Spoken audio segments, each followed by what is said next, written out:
In yesterday's video, we talked a little bit about the top 3 heroes that everybody should have built in 2025, and I've got good reason for it. Not only are they great in Arena, Grand Arena, Guild War, Clash of Worlds, they're also great in City of Asgard and the campaign, but there's a lot of comments, people talking about how they don't agree or they don't see those teams that I show, and that's okay. You know, every server is going to be different. Clash of Worlds is a very large activity. The teams that you see in Clash of Worlds are going to vary from group to group. A lot of guilds are on the same team on all positions. A lot of guilds, have 5 to 10 teams, literally 5 to 10 teams leveled up. And some guilds, just don't. The point that I want to make in this video today is kind of the basic team building structure based around the heroes that you like, because that's actually what's more important in this game. Having fun, right? Having fun is the point. It's only a game. Why you have to be mad? What is up, heroes of Dominion? My name is Charlie. This is Hero War Central, and in this video I want to talk a little bit about team building and why it is so important. I got this great comment on yesterday's video from James, basically saying not to level the 3 heroes that I've suggested in yesterday's video, which was Nebula, Isaac, and Sebastian. The reason why I selected those 3 heroes is because of the City of Asgard Osh fight. But it's not only that, it's also the fact that there is a ton of mages in this game, a ton of control heroes in this game, and Nebula is just a good all-around support hero, possibly the best offensive support hero in the game, because Nebula works in every team. It works in physical damage teams, magic damage teams, pure damage teams, control teams. She's just a fantastic all-around hero. And sure, if you don't see a lot of control heroes or a lot of mages on your server, then Sebastian and Isaac are a lot less important, but they are still very important in the long run, because you will see those teams eventually in Clash of Worlds, and you will see them on your server eventually as people level up more teams, and you certainly will need them in the City of Asgard fight versus Asha especially. So this comment goes on to discuss about the importance of a basic team, and that's what I kind of want to talk about a little bit today. One of the most important things that you can do in a game is have fun, and if you take a look at any team, there is an idea behind the team. For the most part, they all follow a basic structure. Take this team right here from Richard, not the common team that you're going to see on super high-end whale servers, I guess, but we have a tank here, we have a damage dealer, we have a healer, and then we have a couple of support heroes. Qing Mao provides armor penetration for Kark, Sebastian provides critical hits, debuff protection. Like, this is the basic team structure. If you take a look at some of the other teams, you're missing some basic structure there, though it still kind of works. You have Dante, who is kind of a tank. You have Yasmin, who is kind of a tank. They're not really a tank because they just get blown up by magic damage immediately, but they have high defenses in their huge dodge stat, right? Yasmin and Dante both dodge a lot. They are good as damage dealers as well. This type of team build allows you to ignore building a tank for a while. Would not recommend building 0 tanks. You do need 3 teams built in this game, not just one. But you have tank, you have damage dealer in the form of Yasmin, Dante, kind of Celeste, and Iris. You have healer in kind of Celeste, and you have some support heroes, right? The Dante puts a lot of support, a lot of bonuses for Yasmin, the main damage dealer in this team. Obviously, Iris is a little out of place, just kind of thrown in here for the to blow up a main tank, if you will, and then Sebastian debuff protection supporting the team as well. Every team that you look at is going to follow a very similar structure, and what I want everybody to do is to consider what heroes they like to use and build a team with those heroes, but still stick to the similar structure of tank, damage dealer, healer, and support. I'm going to show you a couple of examples that I've got right here. The first is an Iris, Dory, and Heidi team. I really enjoy Iris, Dory, and Heidi. I think their synergy is through the roof. I have a pretty basic team structure here. Tank, I have supports, I have a couple of damage dealers, I have a healer. The enemy team, same kind of situation. You have no damage dealers really on the enemy team. Lara Croft is damage, sure. Isaac is damage if I have a mage that I'm attacking into him. But here's an example of an opportunity that I really dominate because the enemy is choosing the wrong heroes on defense. And that's okay, because you can't really pick who attacks you. So technically there is no team that is good on defense. Every team is good on defense if the opponent attacking into you doesn't have the right heroes leveled up. And I would say probably using heroes on defense that have randomness to them, dodge heroes, critical hit heroes, heroes with random abilities. Those are the kinds of heroes that allow you to maybe get a defense whenever the attacking team is a quote-unquote guaranteed win. If you take a look at the attacking team, though, there's no magic damage, there's no control effects at all, so Isaac and Sebastian are completely useless. It's just kind of a nice thing that I run into that this happens to be the case. A lot of teams that you use Iris, Heidi, Dorian against, they're just really set up to not do well against it. They're really the only teams that Heidi, Iris, Dorian don't do well against are really fast teams, and those are the kind of teams that you use, more of a higher control or an even faster team. Or a team that's specifically hard countering, which is more difficult if you don't have a ton of the correct heroes leveled up. But I used Sebastian in this line just to kind of prevent from stuns from Lara, which is the only thing that I was really worried about. And this team is super easy. I really like Heidi. I don't know what it is about Heidi, this little guy. I really enjoy using him. Not only is he very strong, I think the reason why I enjoy using him so much is because everybody's in love with Dante, or was in love with Dante for so long, and Dante is such a poor damage dealer in the face of Heidi and really any damage dealer when you stack them up against each other. Dante can only win with Nebula, Sebastian, or another hero that's doing damage for him, and only then if you're really lucky.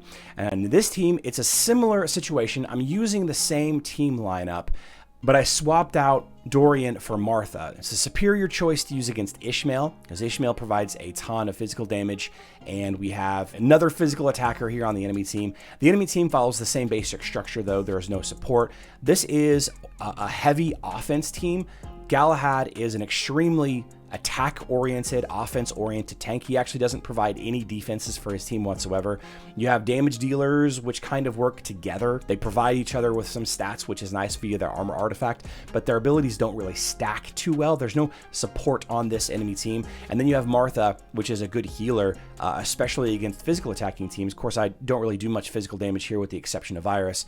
Iris naturally counters Martha, knocks over her totem pretty well, and Yasmin is actually a counter to my Iris, but I'm not really too worried about that because I've got a little bit of a dodge artifact in the middle. I have a good chance to get a couple of dodge artifacts going before Yasmin can really hurt my my Iris, and there is a chance that he doesn't even attack Iris to begin with.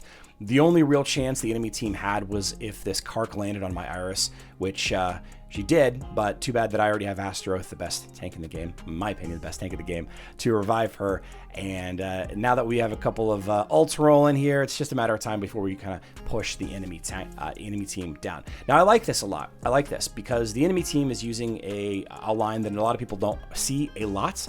Triple attacker. I don't like triple physical attacker. I think maybe I would have sorted it out a little bit, maybe with the pure damage dealer. Yasmin does a lot of pure damage with poison. Maybe you throw in a Sebastian or Nebula in here somewhere. Some other kind of damage support would probably make this team a little bit more difficult to play against. But yeah, not a bad team. Just Iris, Heidi, Dorian is, Iris, Heidi really is just a superior team. Now, taking a look at Clash of Worlds, I want to show you 3 teams. The comment that I get a lot is, I never see this team. I never see these team. I never see the team that Charlie's talking about. I get that comment a lot, and you probably will see that comment in this video as well. The problem with that is yes, you do. And you just don't think that you do because everybody talks about Dante, or everybody talks about Gus so much, or I really need to find a way to counter, Heidi or whatever it is. The thing is there's a lot of players in this game that build the popular team, and then there's a lot of players in this game that just build a team that they enjoy, okay? And I want to show you this similar lineup to the one we just fought, but it's actually way better. This Ishmael team is actually using some damage support. So you have a tank in Rufus, you have a damage dealer in Ishmael, fantastic melee physical attacker. You have damage support with Nebula and Sebastian. You could swap Ishmael out for just about any damage dealer here. Dante, Kark obviously would be my choice. Ching Mao would work here. Kira, very popular choice in this position. There's a lot of damage dealers that can go in that second position that, if you found a damage dealer that you really liked, then you could just swap that into here. Nebula, Sebastian, and Martha, incredible heroes.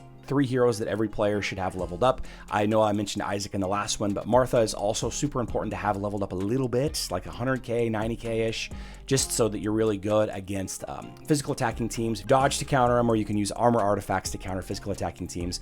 But you also need Martha for the City of Asgard boss fights. I'm using the same team on offense. I swapped out my Sebastian for Morgan. Morgan is very, very strong against a lot of physical attacking teams just because of the nature of how they attack. She will summon a lot of little baby skeletons, which the attacker has to chew through, has to kill all those little guys before they can actually start doing damage. And of course, Morgan hard counters Rufus's revive ability. Iris plus Morgan means that you can easily counter any Rufus that you see. Have a couple of dodge artifacts up. I have a couple of armor artifacts up with Astaroth and Martha. You can see that Ishmael is going crazy, but he has to hit my little, he's hitting my tank, sure, but he's also hitting my little baby skeletons in there as well. Supercharging my Astaroth, so he's ulting a lot. Gives my Iris and Heidi enough time to put a lot of pure damage on that enemy Ishmael. And once he's down, which is just a matter of time, we're just waiting for Iris to ult at this point. As soon as she ults, he's going to be gone, and then everybody else is going to fall down behind him. And see, without anybody able to get back to Martha's totem, she's just putting the heals out. She's just churning those heals out. Yeah, now that Ishmael is down, just a matter of time until I kill everybody else. Might have timed out if this had maybe a stronger flag, or maybe I don't, there really wasn't much hope for this enemy team, unfortunately. It's just the team that I had is designed to counter that team. So this next team, this is a really poorly designed mage defense. I see this team so much. Not this exact version of the team, but Aurora Celeste should never be used on defense. Never use Aurora Celeste on defense. Aside from Aurora and Celeste, there is nothing scary on this enemy team whatsoever. Nothing. I could have probably won this fight with just Isaac and Dorian, but I did throw in Nebula here just to kind of show that, she fits in a lot of different places. Aurora Celeste on defense is absolutely hard countered by Isaac. There are so many mage teams on defense that if you just attack with Isaac, you win. So I have 3 heroes here. All right. Now, obviously, Dorian is giving Isaac Vampirism, but I want to direct your attention to Isaac's damage ability. Isaac only does damage with his ult after you've ulted twice. So the third ult is when it actually does damage. The Drone Swarm doesn't do any damage. The Capacitor here doesn't do any damage. The ultimate actually just silences, it doesn't do any damage. He does have a basic auto attack, which is kind of on the low end. His physical attack is, his physical attack is 95k, so he's only doing 95k per hit, and obviously that's going to be mitigated a lot by dodge and armor artifacts and stuff like that. The point that I'm trying to make is that Dorian's Vampirism isn't really impacting Isaac that much whatsoever. You can see that he's going to get charged up here. Look at his health. Like his health, okay, so it's down a little bit. First ult, okay, he's about to ult again, once, so there's the second ult.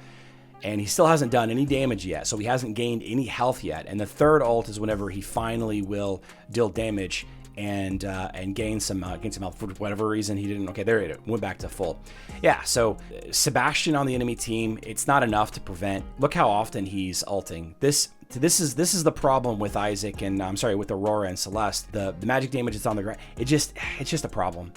I don't think that I needed Nebula here, but and Isaac is just such an auto win. And this is why I say that Isaac is probably the #1 hero, one of the #1 heroes, a top 3 hero in the game to level. The magic damage teams that you see on defense, they're just auto wins if you have Isaac. Now, again, I say using Isaac on defense is kind of a mistake because all you have to do is attack into that Isaac team without magic damage, and you win. So this third team is kind of just, the third team that I play against, so it's kind of a throwaway team, but it's definitely important to show off as well. This is what I consider like my fun attack. If I can get 2 out of 3 attacks that are a win on Clash of Worlds, I usually try to have a little fun with the third team. I wanted to see if Kark was good enough to stand up to Ishmael and Zhu with Sebastian boost. So Ishmael attacks the front line, Zhu attacks the front line until they attack the back line. And what I wanted to know here is, does Kark and Aiden stand up to the onslaught of Ishmael and Zhu? Is there a better opportunity here to have Nebula Maybe instead of Lara Croft, that would have been better, but you know, it really just depends. I wanted to use a little bit of a control hero in this instance, so I actually brought two. The number one control hero that I have is my Ninja Turtles. That's going to be my blinds and my stuns. I also have Lara Croft, which is going to provide some damage support. Sebastian providing some damage support. Lara does some stuns as well. What I really like about Kark, and the kind of the end of this video that I'm, you know, the point that I'm going to try to make about building a team that you enjoy, because I enjoy Kark a lot. What I really like about Kark is still within the framework of this team. We have a damage dealer that is kind of a tank. We have a healer in Aiden. We have some damage supports and supports for the betterment of the team. Kark has a physical damage shield that he pulls up, and whenever he takes physical damage, whenever that shield is up, not only is he blocking that physical damage from hitting him, but he's also gaining bonus energy. It's kind of like dodge, although dodge obviously is superior. You can see that wall right there, that thing in front of him, that is a physical damage blocker that he gains energy whenever he takes physical damage. So it's a little bit like dodge. It's a little bit more consistent, but it's not quite as efficient, if that makes sense. The blinds and the stuns means that I just, you know, kind of win against this team. The reason why the enemy team had no chance here is because they don't have a healer. If they had any kind of healer here, there might have been a problem. If there was a way to keep that Ishmael alive, there might have been a problem with me attacking into that team with this. Maybe, maybe not. I guess we'll never know. You know, you can go and you can look at your Clash of Worlds, and I'm sure you're going to see a lot of crazy, varied teams. Your Heroes Bridge is always going to be full with the popular teams. You have the Qing Mao Blender here. We have the a lot of Amira teams. Here's another one of those Blender lines. This is, oh. And then your popular teams are going to be in the Citadel as well. Look at all these Gus teams. Look at all these Isaac Sebastian counter teams. Like, these two teams are going to fall over immediately. I think I did a video about these two exact teams like 2 weeks ago. I'll actually link that one on screen now, how to counter these two teams. In fact, I think we actually did fight this team, and I used these two. I put a 100% win rate against these two teams just up a couple of days ago. Yeah, so let me know in the comment section down below what teams you're struggling with. If you have any other team building suggestions for new players, I'd also love to hear them. We will be live streaming back today, 7:30 p.m. Central Time. It's 1:30 a.m. UTC. I love you all. Good luck in Dominion.